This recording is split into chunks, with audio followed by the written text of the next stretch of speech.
Hey everyone. So in this video, we're gonna do a little bit of a longer discussion post again. We're gonna talk about icing and whether you should be using ice after something like an ankle sprain or a strain in a muscle or even after surgery long term. So most of you are probably like, yeah, like that's what I've been doing forever. That's what everybody does. But you may be surprised that icing has kind of come under a little bit of heat over the past years, and there's more and more research showing that ice doesn't do what we think it does in terms of injuries and being beneficial. So first, let's talk about kind of what happens when we have an injury. So we'll use an ankle sprain, right? You're playing basketball, you rolled your ankle, and we all know that blows up like a giant softball the next day. So why does it do that? So when we have an injury like that, our body is like, hey, alarms go off, we have damage, tissue is messed up, we got to fix this. So we get blood flow down into the area, and that's you're bringing fluids there. What those fluids have are some white blood cells, some macrophages that come in, kind of clean up debris. Think of it as simple as that. And then throughout that process, it creates this recovery and repairing process as well. So not to get sciencey, but there's a lot of things going on in processes. But that's what our body does. That's why it's doing that. It wants to bring that fluid in, it wants to clean stuff up, and it wants to get repairing and recovering. And that's your goal too, right? So does ice help with that?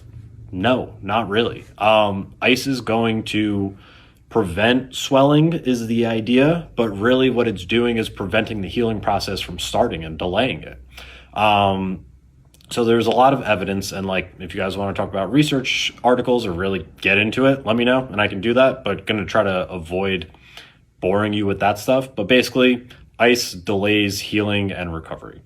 So let's then talk about swelling, right? So you have swelling in your ankle, or say you strained your quad and you have swelling around the knee joint. What do you do about it? And if ice isn't your answer, and that's actually just delaying my healing and not helping the swelling, how do I get rid of that?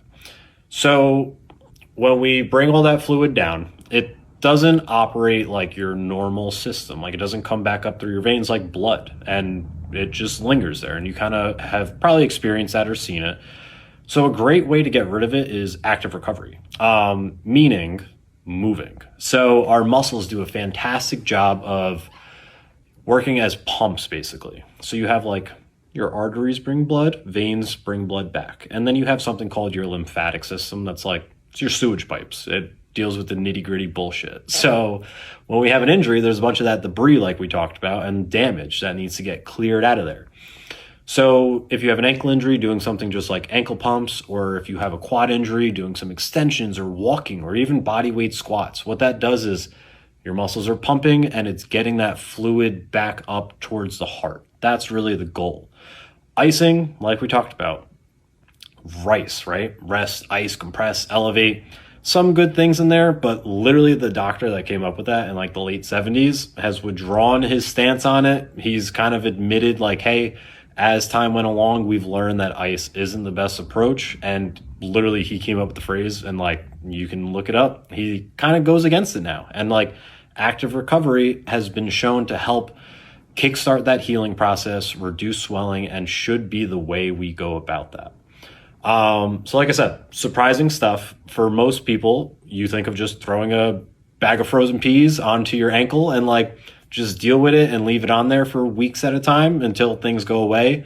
But really, let your body do what it's supposed to do. When you have that initial injury, yes, it's painful and it kind of sucks, but our body's bringing those fluids to the area to help kickstart that healing process. So let it do that, and then help it along by moving with active recovery and kind of getting the ball rolling back towards normality. Let me know what you guys think. Comment, message me, whatever you want to do. If you want more topics like this, let me know, and we'll discuss whatever you guys are interested in.